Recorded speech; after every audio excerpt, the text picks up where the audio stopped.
Vous vous rappelez que le prophète Ézéchiel a vu ce fleuve, et que partout passait ce fleuve, la vie triomphait de la mort, et se répandait jusque dans la mer morte.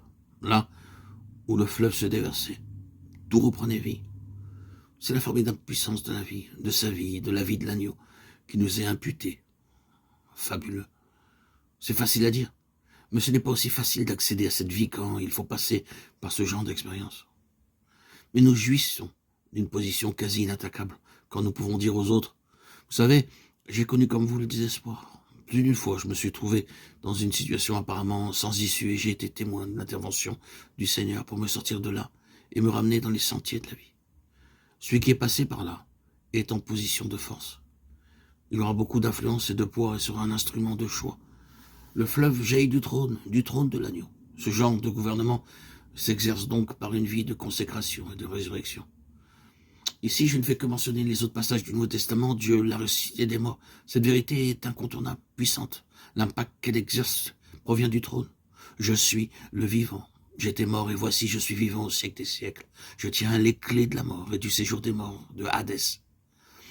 Apocalypse 1,18. Voilà ce qu'est le trône. L'autorité dans la puissance de la vie de résurrection. Et à la fin, cette vie s'exprime à travers ces personnes. Il s'agit d'une œuvre puissante que Dieu est en train d'opérer maintenant.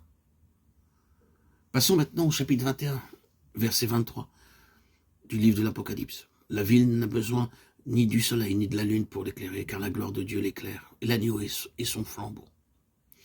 Dans la marge de certaines Bibles, il est dit « l'agneau, son flambeau ». Peu importe la tournure de phrase utilisée, le sens est le même.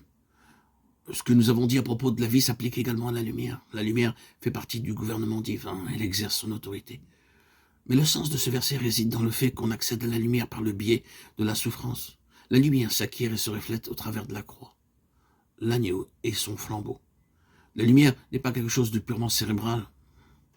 Je m'explique, il ne s'agit pas seulement d'emmagasiner des connaissances intellectuelles. Cela n'a rien à voir avec la lumière. Il est tout à fait possible d'en savoir un rayon sur la doctrine et la vérité sans être des lumières, c'est-à-dire sans jamais avoir d'impact sur la puissance des ténèbres. La véritable lumière s'acquiert par l'expérience. En fait, elle est le fruit de l'expérience et des souffrances que nous traversons. Comment avez-vous fait, vous les enfants de Dieu, pour acquérir ce que vous savez du Seigneur? Comment êtes-vous rentrés en possession de cette véritable connaissance du Seigneur qui nous est si précieuse, qui a une si grande valeur et qui fait de vous un instrument de choix pour les autres?